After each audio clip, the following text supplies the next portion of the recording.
I've been trying for weeks to make this video for you. Usually what I do when I make these videos is I'll make a list on my word processor here, and I'll list out the things that I want to touch on, and I'll get to them in sequence, and then we'll call it a day, we'll call it a video. But in this case, what I would do for this particular topic that I'm about to get into, I would attempt to make the list, but then as I make the list, everything would start to become convoluted. It would fold back on itself. It would become confusing, and I would have to throw the whole thing away.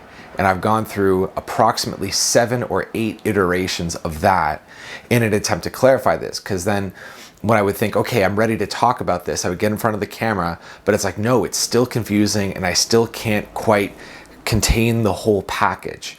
And so as I speak to you now, I think I'm finally there. I want to talk to you about this so much because I don't hear anybody approach this concept from this angle. And it's one of these high octane concepts where if we can really get into it and explain it properly, and if you can hear it properly, and if I can explain it properly, then it will change how you look at obligation, tasks, your mission in life, things that you have to do. It'll change how you look at everything permanently. It will lighten it up and will bring on a level of congruence that you've probably been looking for. I realize this is a tall order, but this is no light matter what we're talking about. And so if you'd like to follow me on this journey, I think this will be very nourishing and very rewarding. So what we're going to talk about is obligation. And now when we talk about obligation, we could go on for hours and hours and hours about it, because there's obligation to ourselves, obligation to the community, to our family, to people in general, obligation to life itself. So it's like there's all these different facets that you can get into. And so what I want to zoom in on in this particular one is I want to talk about you and your work and the things that you have to do. And what I'm going to do is I'm going to point to an error that we don't see, that is unconscious in us. It just goes completely unseen, and yet it's so plain and so obvious, and you will not be able to miss it after this talk. And the error is this: you don't have to do anything that you don't want to do. Or if we're to put it differently, because I want to come at this from a few different angles, there's nothing that you have to do. There's nothing that you have to do. In fact, there's nothing that you should do. I could float this question to you right now. What is it that you're supposed to be doing? What are you supposed to be doing? What should you be doing? What should you do? Now, also, what do you have to do? What are you supposed to be doing? And so as I ask all these questions, I just want to boot up that file. I want to open up that file and have you look at all the shit that you're supposed to be doing that you're not doing. Or maybe you should be doing and you are doing, but still under the category of the shit that you're supposed to do, that you have to do, that you must do, that you're obligated to do.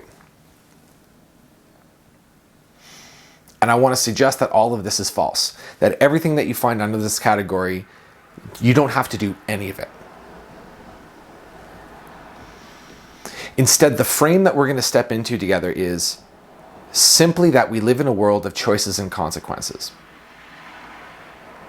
As we get into this, I would like for you to pay attention to how this conversation is very, very common sense, very grounded. In fact, there's a quality about it where it's like it's almost beyond argument. And yet there's also an aspect about it that's completely radical. It's very radical and borderline dangerous. It's the kind of thing where people might say, oh no, you're not supposed to say this kind of thing. It's irresponsible to say this kind of thing. So the paradox is tightly woven into the subject. It's completely common sense. It's basically beyond argument, and yet it's completely radical. We live only in a world of choices and consequences. You make choice A, you reap consequence B. You make choice A, you reap consequence A. You make choice B, you reap consequence B.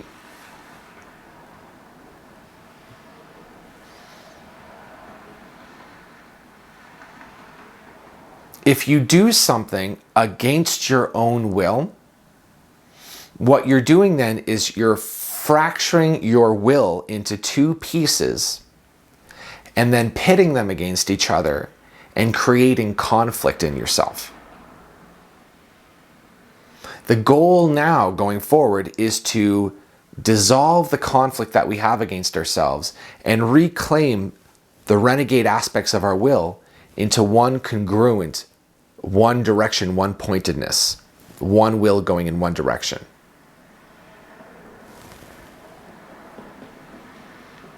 A few examples just to get us going. Here are a few things that you probably should do. Should you donate to charity?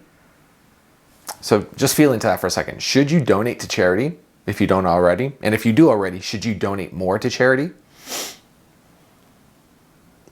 Notice how for a lot, like I assume if you're listening to this, the answer is probably yes. Yes, I should be donating to charity. Now, first of all, notice how that feels in your body to say it. It feels heavy. It feels like obligation.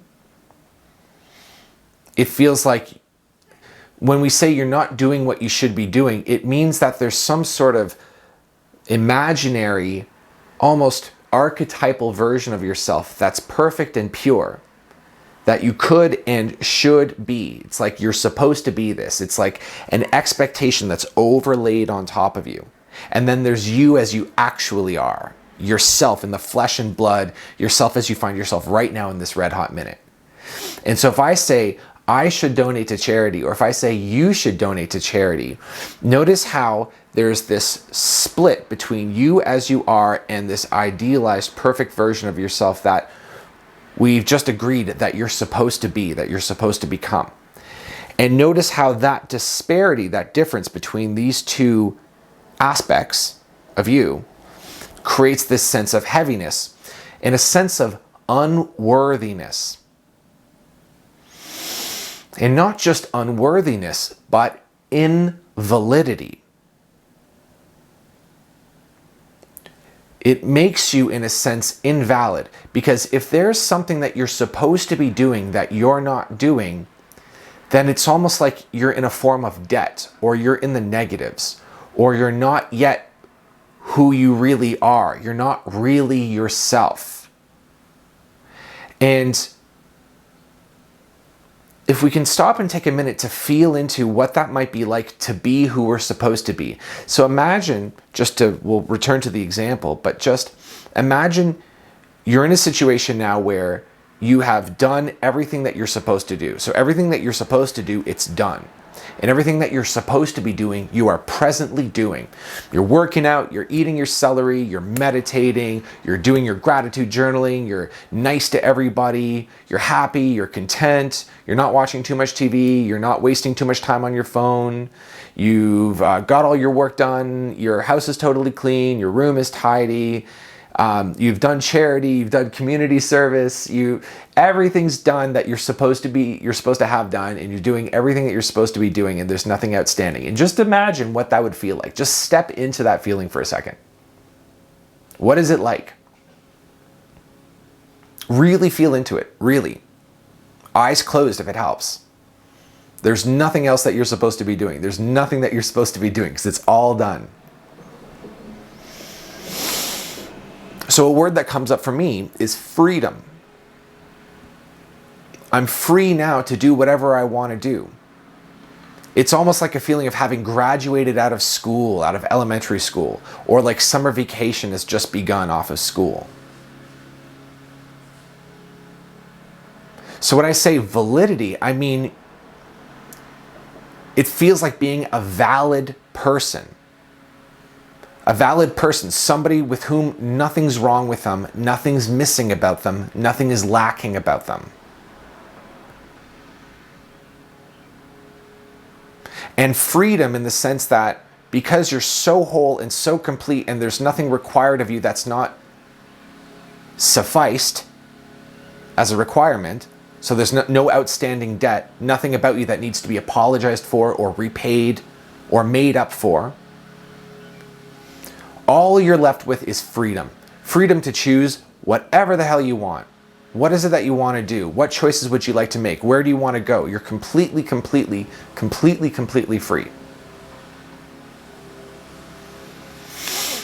So the thesis of this video, it's the same thing, but just wording it in a different way, is that is the freedom that you have now. You are that free right now. You were never not that free. This is your freedom. This is your birthright. This is your inheritance, your freedom. And so when I start speaking like this, there may be an argument that would come up, an argument that would say, yeah, but I still have to take care of my kid. I still have to take care of my cat. I still have to water my plants. Have to. Still have to maintain the house. Still have to clean the toilet. Have to. And the argument here is, no, you don't have to. You don't have to feed your cat. I'm not saying don't feed your cat. What I am saying is, if you do feed your cat, it's because you choose to. It's your choice to feed your cat. And we can extend this to you. You feed yourself. You eat because you have to. I eat because I have to eat in order to survive. No, you don't. You eat because you choose to. And if it's your desire to survive, you survive because you choose to. And you might say, no, well, I survived because I'm unwilling to starve, to experience starvation, to atrophy. I'm unwilling to die. I'm afraid of death. I'm unwilling to experience the death process. All of that may be true. But it's your choice to survive. It's your choice to remain alive. That's how it's been this whole time. That's what it is right now. There's nothing about it that's a have to. You've made your choices based on what you're willing to experience and what you are unwilling to experience. And in this buffet of options of experience, according to the things that you are willing to experience and the things that you're unwilling to experience, you make your choices. And then along the way, almost all of us have deluded ourselves into believing that these choices are made for us, that we're not choosing them, that there's some sort of invisible mandate that is impelling us, compelling us, obligating us to do it. So another really tricky thing as I was figuring out how to communicate this is that I'm not actually even making a philosophical argument, because I'm not saying that we could suppose for a minute that from a morality standpoint, there are things that you should do. You should not kill people and you should donate to charity and whatever. Suppose that were true and it's, suppose that's there. What I'm saying is, even with that, it's still your choice to do these things or not, to do the good things or not do the bad things. It's still your choice to do it. And there's, on the most absolute perspective and on the most meta perspective, there's no judgment or compulsion or series of laws that are saying that you should do these things. Instead, there are just choices and consequences. And that's all there is, and that's all there ever was. So even if there were such a philosophical thing as morality, here's the right thing and here's the wrong thing, and suppose it were beyond argument, this is the right thing, this is the wrong thing, this is the good thing to do, this is the bad thing to do, it's not that you have to choose the good thing. Because even if you came at that from a position of I have to, then there would still be conflict in your heart. If you choose the good thing, you get the good consequence. If you choose the bad thing, you get the bad consequence.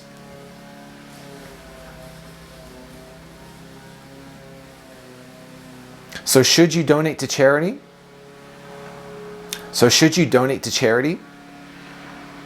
The answer is no. It's not that you should or shouldn't. It's not that you have to or don't have to. Instead, we will pose it in the form of a question. Would you like to donate to charity? Would you like to? Now notice just right away how it feels in your body to switch from do I have to would I like to. Notice the liberating quality that has about it. It's like, okay, nice. Because I assume you're a nice person. I assume that if it's workable and if it feels good in your heart, if you feel congruent and drawn to it, then you will donate to charity. And when you donate to charity, you won't do it because you have to. You'll do it because you want to. It's interesting. I'm only realizing this now as I'm talking about it. My former job before I became a productivity coach was a charity fundraiser. That's what I did. And what was fascinating about my job was that I would be in this position where I was on the streets or I was in malls, sometimes door to door, like I was, engaging with the populace, in Toronto, Canada. I was like, thousands upon thousands upon thousands of people did I meet and see. And they would look at me and I would see the conflict in their face. There would be people who would, like, in so many cases, they'd either like look at me and they knew that I was here for charity and they would say no, but there'd be conflict in their heart, so they'd feel guilt. Or they would say yes, but there would be reluctance in their heart because their will is split, as we were talking earlier. A part of them was a yes and a part of them was no. And you're screwed either way when your will is split. Because again, if you say no, it's like, I'm saying no, but I should, and guilt. Or you say yes, yes, but I don't want to. Shame or obligation or heaviness. But that wasn't everybody though. There's actually a minority of people who would give just because there was a desire to give. Does that sound crazy? I don't think so, because you've been in a position before where you had a desire to give and it felt good. And when you gave, whether it was money or time or service or attention or love, appreciation, recognition, you gave something. And in that moment, it felt good and natural, and you yourself felt served as a result of doing it. That's what true giving feels like. It feels like a service to everybody.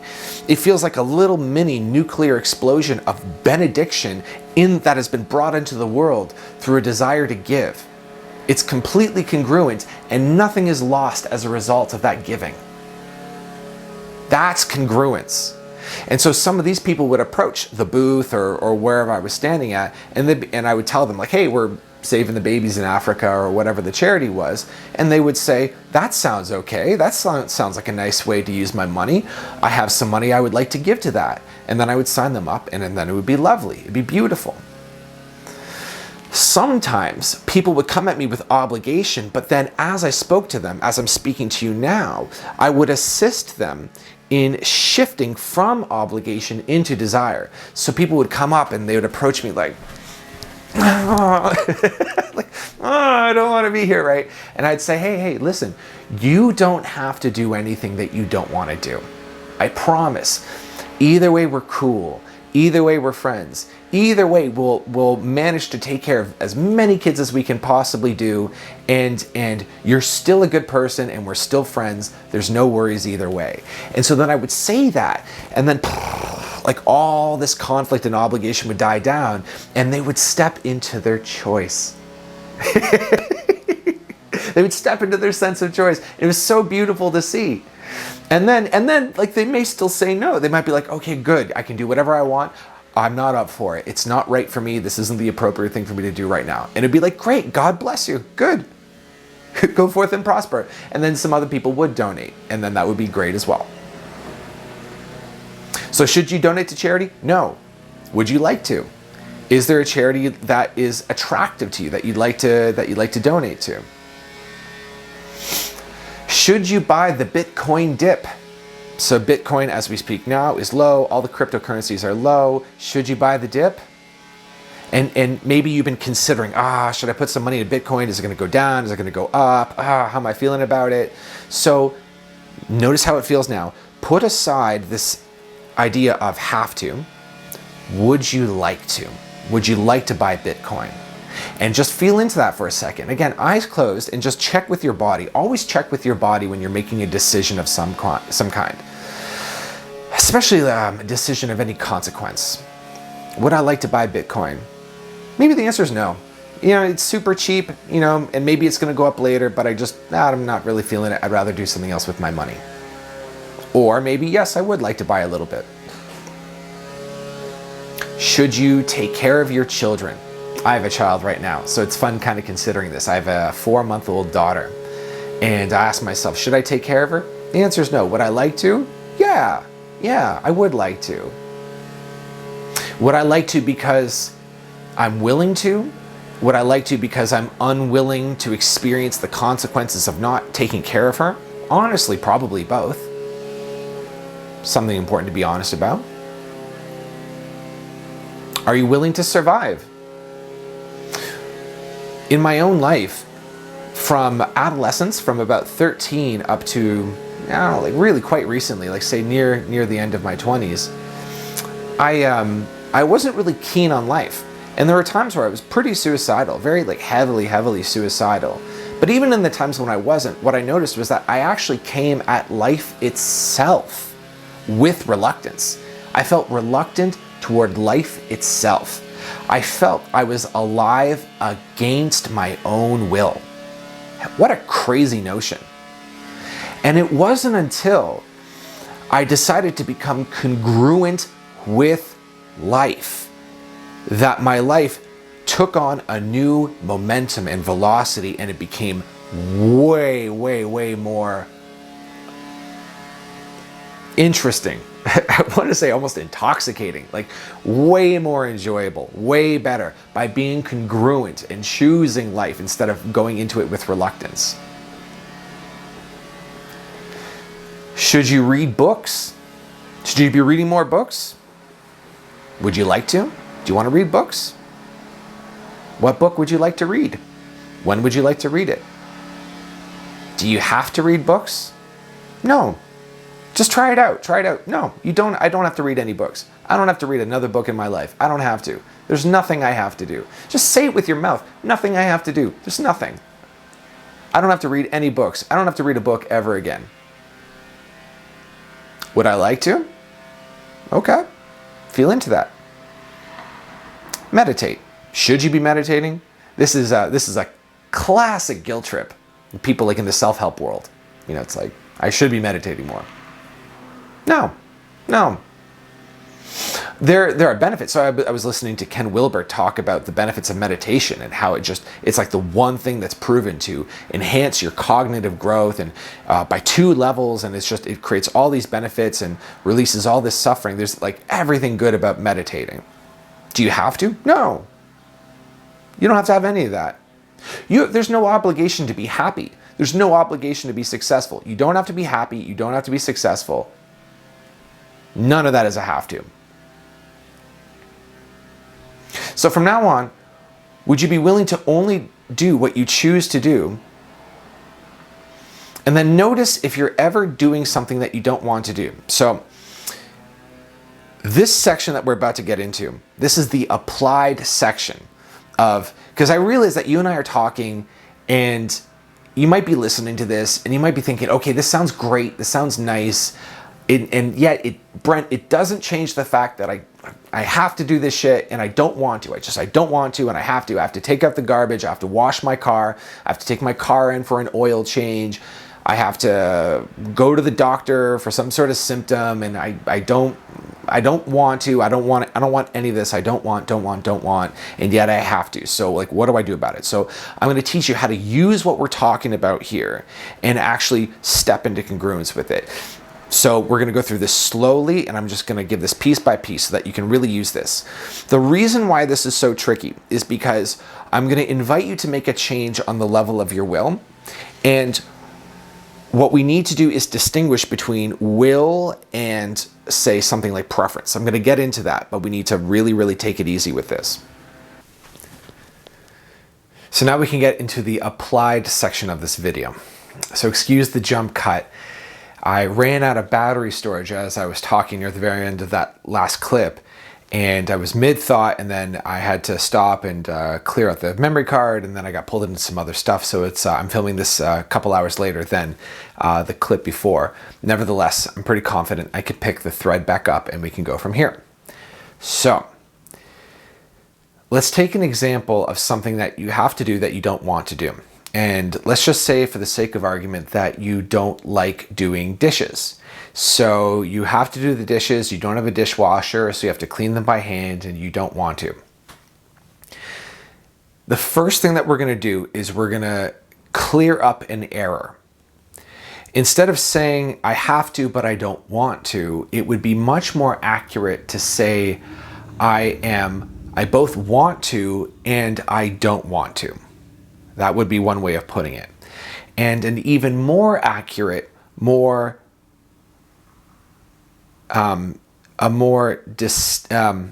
accurate way of putting it.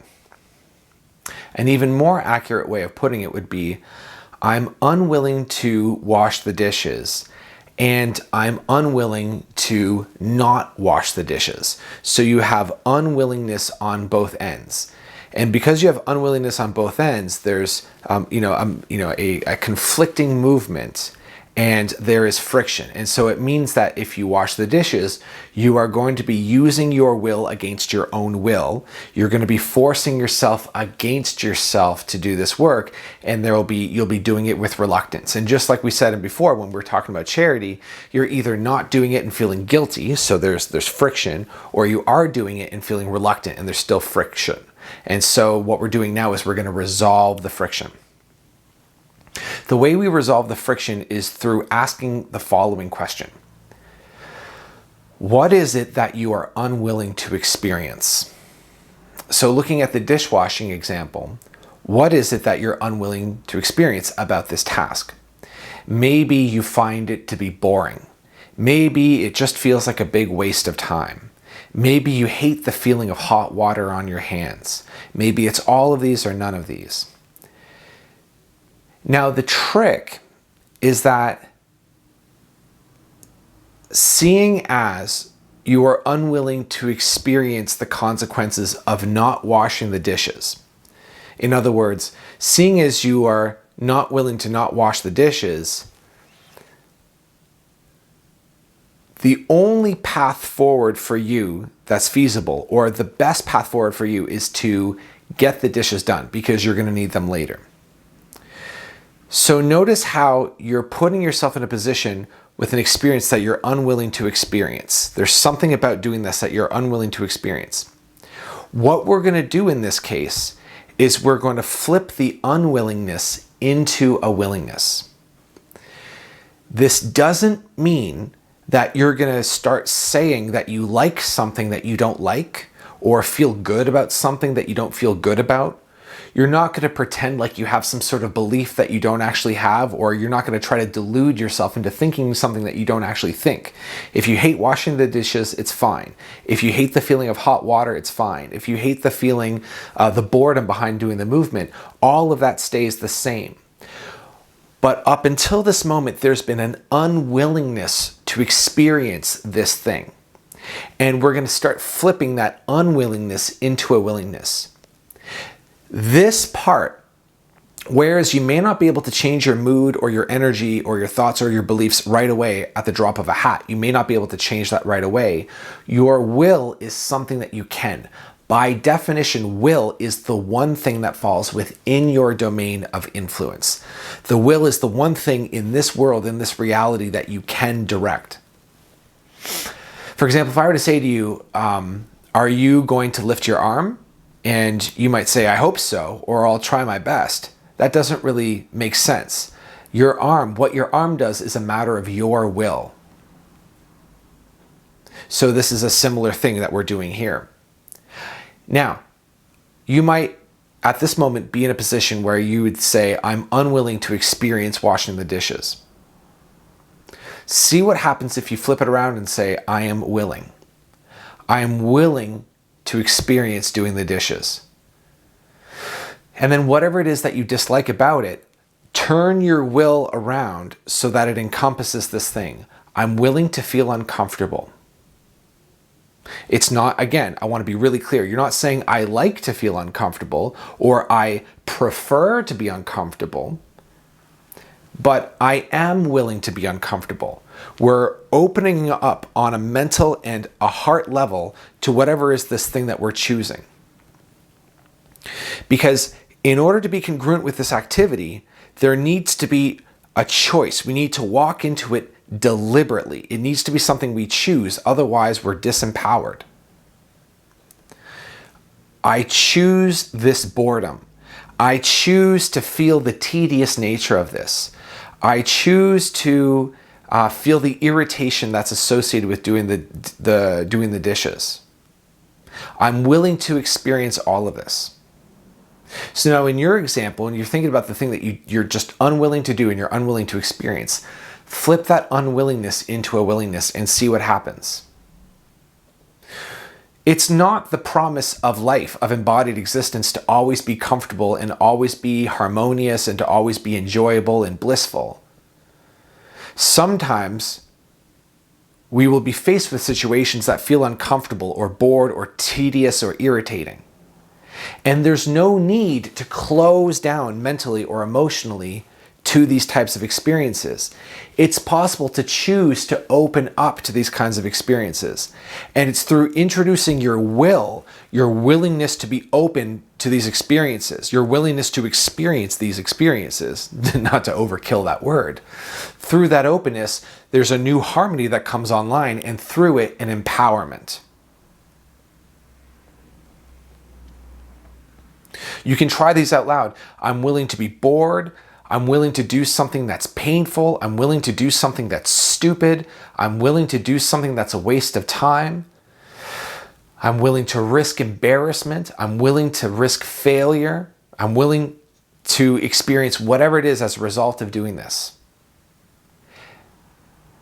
This is the way to congruence with this one particular activity. So try it out at home. Try it, see what you get. Turn the red light into a green light with this thing. I suggest resolving never again to do something against your own will, if you can help it. Whatever it is that you're doing, find it in yourself to choose what you're doing.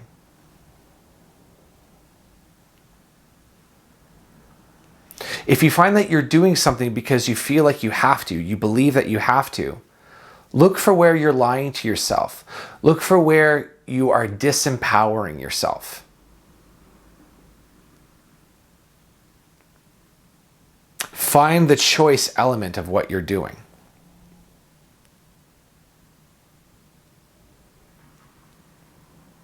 So that's all. If you enjoyed this, if you found this helpful, please hit like on the video. Please consider subscribing if you haven't already. And if you're interested in getting coached and working with me one-on-one as a coach, then you can get your first session for just $5. Amazing deal. It'll be far and away the best investment that you've made all week, all month. And I look forward to hearing from you, and take care.